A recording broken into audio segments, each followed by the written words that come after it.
क्या आप ट्रेडिंग में बार बार लॉस कर रहे हैं? क्या आप जानना चाहते हैं कि प्रोफेशनल ट्रेडर्स आखिर कैसे काम करते हैं? तो आप बिल्कुल सही जगह पर आए हैं। आज के इस वीडियो में हम बात करेंगे ट्रेडिंग स्ट्रैटेजी के उन 10 बेहद ज़रूरी हिस्सों के बारे में जिन्हें जानकर और फॉलो करके आप एक लॉस मेकिंग ट्रेडर से प्रॉफिटेबल ट्रेडर बन सकते हैं। तो चलिए सबसे पहले जानते हैं कि ट्रेडिंग स्ट्रैटेजी क्या होता है। आसान भाषा में ये एक प्लान है जो आपको बताता है कि शेयर या कोई एसेट कब खरीदना है, कब बेचना है और कितना रिस्क लेना है। प्रो ट्रेडर बिना स्ट्रैटेजी के कभी ट्रेड नहीं करते। एक अच्छी स्ट्रैटेजी में 3 मुख्य चीजें होती हैं। एंट्री पॉइंट, कब ट्रेड में घुसना है। एग्जिट पॉइंट, कब ट्रेड से निकलना है। रिस्क मैनेजमेंट, कितना नुकसान बर्दाश्त कर सकते हैं। आज हम 10 ऐसे पॉइंट्स कवर करेंगे जो आपकी ट्रेडिंग को प्रो लेवल तक ले जाएंगे। ये हैं trading plan, trade entry exit, support resistance, stop loss और target, risk management, time frame, technical analysis, emotion control, price action और इंपॉर्टेंट टिप्स। तो वीडियो को लास्ट तक देखें और इन पॉइंट्स को फॉलो करें। Point number 1, trading plan. किसी भी ट्रेड में एंट्री करने से पहले हमें एक ट्रेडिंग प्लान बनाना होता है जिससे हम सही ट्रेड में एंट्री ले सके, क्योंकि बिना प्लानिंग के हम लोग उल्टे सीधे ट्रेड लेंगे जिससे हमारा लॉस ही होगा। इसीलिए हमें यह पहले से पता होना चाहिए कि कौन सा ट्रेड हमें कब लेना है और कब नहीं लेना है, साथ ही किस इंडेक्स में हमें ट्रेडिंग करना है। इससे हम लोग कम ट्रेड लेकर भी अच्छा प्रॉफिट कर सकते हैं, क्योंकि बिना प्लान के ट्रेड लेना ऐसा है जैसे आप बिना नक्शे के किसी अनजान जगह पर जाएं। ट्रेडिंग प्लान में क्या शामिल करें? कौन सा इंडेक्स या स्टॉक ट्रेड करना है। उदाहरण के लिए निफ्टी, बैंक निफ्टी या कोई खास कंपनी जैसे रिलायंस या टीसीएस। कब ट्रेड लेना है? मार्केट के ट्रेंड को देखें। बुलिश मार्केट में खरीदें, बेयरिश में सावधानी बरतें। कितना पैसा लगाना है? अपनी पूंजी का 1 से 2% से ज्यादा एक ट्रेड में न लगाएं। पॉइंट नंबर 2, ट्रेड एंट्री और एग्जिट। सबसे पहले समझते हैं कि ट्रेड में एंट्री और एग्जिट इतना जरूरी क्यों है। आसान भाषा में एंट्री वो समय है जब आप शेयर या कोई एसेट खरीदते हैं। एग्जिट वो समय है जब आप उसे बेचते हैं। अगर आप गलत समय पर एंट्री करते हैं तो शायद आपको नुकसान हो, और अगर सही समय पर एग्जिट नहीं करते तो आपका प्रॉफिट कम हो सकता है। प्रो ट्रेडर सही समय चुनने के लिए टेक्निकल एनालिसिस, इंडिकेटर्स और डिसिप्लिन का इस्तेमाल करते हैं। आज हम 3 ऐसी टेक्निक्स सीखेंगे जो आपकी एंट्री और एग्जिट को बेहतर बनाएंगी। एंट्री, जब प्राइस सपोर्ट लेवल पर पहुंचे और ऊपर जाने के संकेत दिखे जैसे कैंडलस्टिक बुलिश पैटर्न, तब खरीदें। स्टॉप लॉस हमेशा सपोर्ट लेवल के नीचे सेट करें। एग्जिट, जब प्राइस रेजिस्टेंस लेवल पर पहुंचे और रुकने या नीचे जाने के संकेत दिखें तब बेचें।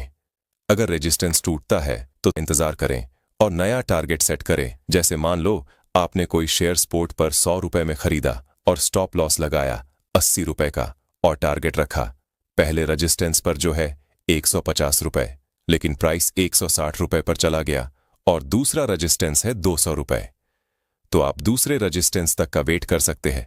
साथ ही आप स्टॉप लॉस को ट्रेल भी कर सकते हैं। इससे आपका लॉस नहीं होगा और मार्केट की दिशा बदल गई फिर भी आपको लॉस नहीं होगा। पॉइंट नंबर 3, चलिए विस्तार से जानते हैं सपोर्ट और रेजिस्टेंस क्या होता है। सपोर्ट वो प्राइस लेवल है जहां से शेयर का दाम गिरना रुकता है और ऊपर जाता है। ये खरीदने का अच्छा मौका होता है, लेकिन एक सपोर्ट तभी होगा जब प्राइस 1 से ज्यादा बार वहां से मुड़ा हो।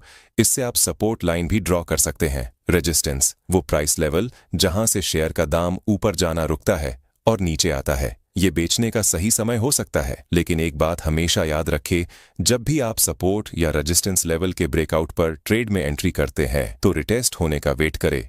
इससे आप फेक ब्रेकआउट से बच सकते हैं। इसके साथ ही आप RSI इंडिकेटर और मूविंग एवरेज का भी उपयोग कर सकते हैं। पॉइंट नंबर 4, स्टॉप लॉस और टारगेट।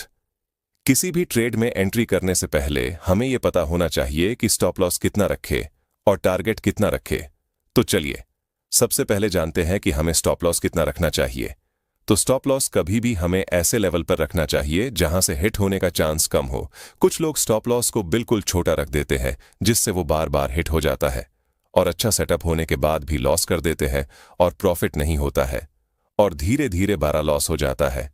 और कुछ लोग स्टॉप लॉस को बड़ा रख देते हैं जिससे अगर 1-2 बार भी स्टॉप लॉस हिट हो जाए तो कैपिटल का एक बड़ा हिस्सा लॉस हो जाता है। तो सवाल यह है कि स्टॉप लॉस को कितना रखें।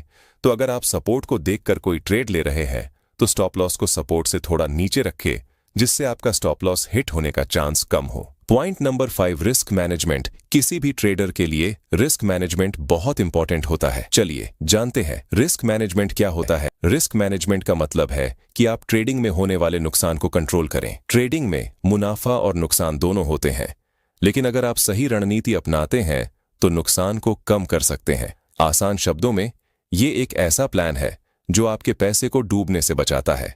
कभी भी अपना पूरा कैपिटल ट्रेड में ना लगाएं। हर ट्रेड से पहले सोचें कि आप कितना रिस्क ले रहे हैं और कितना मुनाफा मिल सकता है। अच्छा रिस्क रिवॉर्ड रेशियो 1:2 या 1:3 होता है। यानी अगर आप 1000 रुपए का रिस्क ले रहे हैं तो कम से कम 2000 रुपए का मुनाफा टारगेट करें। इससे आप लंबे समय में फायदे में रहेंगे। और कोई भी ट्रेड स्टॉप लॉस लगाकर ही ले, इससे बड़ा लॉस नहीं होगा। रिस्क मैनेजमेंट के बिना आप एक गलत ट्रेड में सारा पैसा गंवा सकते हैं, लेकिन अगर आप इन नियमों को फॉलो करते हैं तो आप नुकसान को कम रख सकते हैं और धीरे धीरे अपने पैसे को बढ़ा सकते हैं। ये आपके ट्रेडिंग करियर को लंबा और सफल बनाता है। Point number 6, time frame. एक ट्रेडर को यह पता होना चाहिए कि हमें कौन से टाइम फ्रेम में चार्ट को देखना है, क्योंकि इंट्राडे ट्रेडिंग में टाइम फ्रेम बहुत इंपॉर्टेंट होता है। टाइम फ्रेम का मतलब है कि आप मार्केट का चार्ट कितने समय के लिए देख रहे हैं, जैसे 5 मिनट, 15 मिनट या 1 घंटे का चार्ट। हर टाइम फ्रेम आपको अलग अलग सिग्नल देता है। आपके ट्रेडिंग स्टाइल और अनुभव के हिसाब से आपको टाइम फ्रेम चुनना चाहिए। अगर आप नए ट्रेडर हैं तो 5 मिनट या 15 मिनट टाइम फ्रेम का उपयोग करें। साथ ही ट्रेड को देखने के लिए 1 घंटे का टाइम फ्रेम का उपयोग करें। Point number 7, technical analysis. सबसे पहले जानते हैं टेक्निकल एनालिसिस क्या होता है। तो टेक्निकल एनालिसिस एक तरीका है जिससे हम शेयर मार्केट की कीमतों के पुराने डेटा और चार्ट्स को देखकर भविष्य में कीमतों की दिशा का अंदाजा लगाते हैं। आसान शब्दों में ये मार्केट का रिपोर्ट कार्ड देखने जैसा है। आप चार्ट्स, ग्राफ्स और कुछ टूल्स की मदद से समझते हैं कि स्टॉक ऊपर जाएगा, नीचे जाएगा या स्थिर रहेगा। टेक्निकल एनालिसिस आपको सही समय पर ट्रेड करने में मदद करता है। ये आपको मार्केट के ट्रेंड्स जैसे बुलिश, ऊपर जाने वाला, या बेयरिश, नीचे जाने वाला, समझने में मदद करता है। इससे आप इमोशंस के बजाय डेटा के आधार पर फैसले ले सकते हैं। टेक्निकल एनालिसिस के 5 बेसिक कॉन्सेप्ट्स हैं। पहला, कैंडलस्टिक चार्ट्स। दूसरा, सपोर्ट और रेसिस्टेंस। तीसरा, ट्रेंड्स। चौथा, इंडिकेटर्स। पांचवा, volume. Point number 8, emotion control. Emotion trading में सफलता की चाबी होती है। अगर आप अपने इमोशंस को कंट्रोल नहीं करते हैं तो आपकी मेहनत बेकार जा सकती है। ट्रेडिंग में 2 सबसे बड़े इमोशंस हैं, डर और लालच। डर, जब मार्केट गिरता है तो आप घबरा जाते हैं और जल्दी स्टॉक बेच देते हैं, भले ही नुकसान हो। लालच, जब मार्केट बढ़ता है तो आप ज्यादा प्रॉफिट के चक्कर में गलत ट्रेड ले लेते हैं। ये इमोशंस आपको गलत फैसले लेने पर मजबूर करते हैं, जिससे नुकसान होता है। इमोशन कंट्रोल करने से आप डेटा और प्लान के आधार पर ट्रेड कर सकते हैं। इमोशन कंट्रोल करने से आप गलत समय पर खरीद बिक्री से बचते हैं, आपका कॉन्फिडेंस बढ़ता है, आप लंबे समय तक ट्रेडिंग में टिके रह सकते हैं। इमोशंस को कंट्रोल करके आप ट्रेडिंग को एक बिजनेस की तरह ट्रीट करते हैं, न कि जुए की तरह। Point number 9, price action. दोस्तों, किसी भी ट्रेडर के लिए प्राइस एक्शन बहुत इंपॉर्टेंट होता है, क्योंकि वो इससे प्राइस के मूवमेंट को आसानी से समझ सकते हैं और सही ट्रेड को पहचान सकते हैं। इसमें वो इंडिकेटर्स पर कम निर्भर रहते हैं और कैंडलस्टिक पैटर्न, सपोर्ट और रेजिस्टेंस पर फोकस करते हैं। Point number 10, important tips. असली पैसे लगाने से पहले नकली पैसे से प्रैक्टिस करें।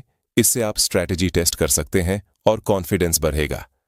हर ट्रेड की डिटेल्स नोट करें, एंट्री, एग्जिट, प्रॉफिट, लॉस। इससे आप अपनी गलतियों को समझकर सुधार कर सकते हैं। अफवाहों या टिप्स पर ट्रेड न करें। कंपनी की खबरें, मार्केट ट्रेंड्स और फंडामेंटल्स चेक करें।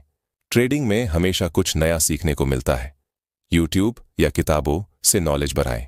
प्रो ट्रेडर भी लगातार सीखते हैं और अपनी स्ट्रैटेजी को अपडेट करते हैं। दोस्तों, अगर आपको ये वीडियो अच्छा लगा तो लाइक करें और चैनल को सब्सक्राइब करें और कमेंट में बताना आपको किस टॉपिक पर वीडियो चाहिए। और भी हमारी वीडियो आप देख सकते हैं, लिंक डिस्क्रिप्शन में है।